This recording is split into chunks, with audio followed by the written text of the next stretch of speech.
բաց ռեժիմում անցկացնել, սակայն դատավորը որոշեց, որ ամեն դեպքում դռնփակ լինի քննությունը, ինչ որոշում կայացվեց եւ ինչ հարցեր բարձրացրեց։ Աղվան Արշակյանի խափանման միջոցի փոփոխության հարցն էր, միջնորդել ենք, որպեսզի տնային կալանքը վերացվի, կիրառվի այլ խափանման միջոց, դատարանը բավարարեց մեր միջնորդությունը։ Այսքանն էր։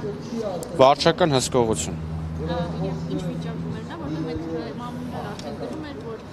նույնիսկ կենցաղային տարական ասենք։ Դե հա, իր այս տևական ժամանակա, իր կալանքի ընթացքում իր վիճակը այդ առումով ֆիզիոլոգիական վատթարացել է։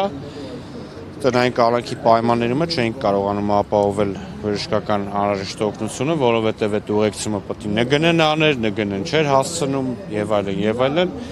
Ինչևէ դատարանը փոխեց։ Արդեն հնարավորություն կունենա պատշաճ։ Ինքնուրույն կգնա բժշկական հաստատություններ, կայցելի բժիշկներին, կհետևի առողջությանը, փառքասում։ Աղվան Արշակյանից այդ միջնորդություն եւս կար։ Այո, պարոն Արամ Վարդևանյանն է միջնորդություն ներկայացրել, բայց դրա հետ կապված Արամ Վարդևանյանի միջնորդությունը։ Ես 24 News-ի